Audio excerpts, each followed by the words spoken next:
एक व्यस्त शहर में रमेश नाम का एक भिखारी रहता था। वह हर दिन एक ही सड़क के कोने में बैठता, उम्मीद करता कि कोई उसे थोड़े पैसे दे देगा। रमेश गरीब पैदा नहीं हुआ था। पहले उसके पास एक परिवार और एक छोटी सी दुकान थी, लेकिन एक आग ने उसकी दुकान को तबाह कर दिया और देखते ही देखते वह सब कुछ खो बैठा। हालात ने उसे तोड़ दिया, लेकिन फिर भी रमेश कभी गुस्से में या कटुता से नहीं मांगता था। वह हर किसी को नमस्ते कहता और एक मुस्कान के साथ लोगों से मदद मांगता। लेकिन हफ्ते महीनों में बदल गए और भूख उसका रोज का साथी बन गई। एक बरसात की दोपहर रमेश भीगते हुए अपने कोने में बैठा था।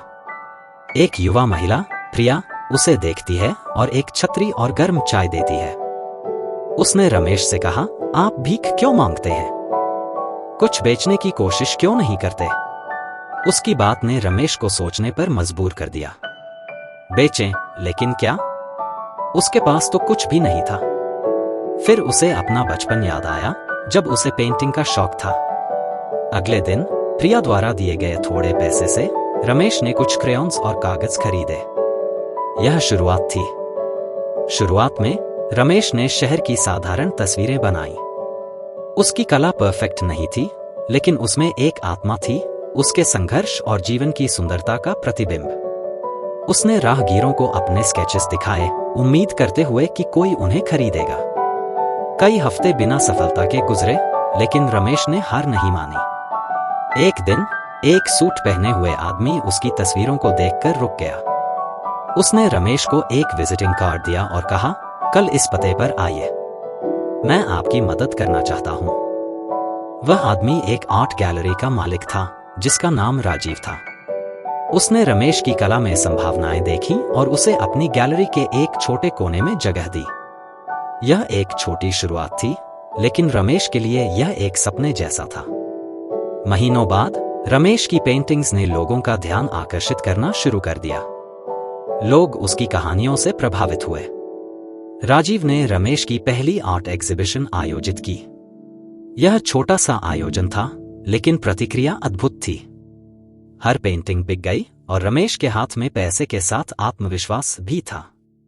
उसने सीखा कि उसका अतीत उसके भविष्य को तय नहीं करता, उसकी मेहनत करती है। रमेश ने अपनी कमाई का इस्तेमाल अच्छी आर्ट सप्लाईज खरीदने और ऑनलाइन क्लासेस लेने में किया।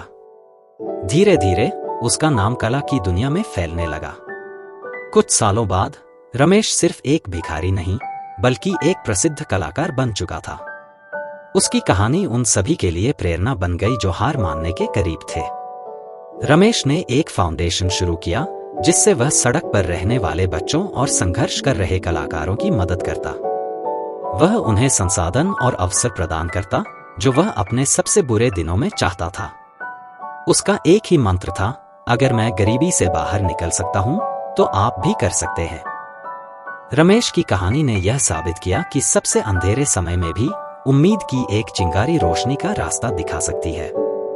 और इस तरह रमेश की जिंदगी संघर्ष से सफलता तक पहुंच गई। उसकी कहानी हमें सिखाती है कि सपने देखने, नई शुरुआत करने और खुद के साथ दूसरों की भी मदद करने का सही समय कभी नहीं बीतता। याद रखिए, चाहे जिंदगी कितनी भी कठिन क्यों न हो, आगे बढ़ने का रास्ता हमेशा होता है। आपको बस खुद पर विश्वास करना होगा और पहला कदम उठाना होगा।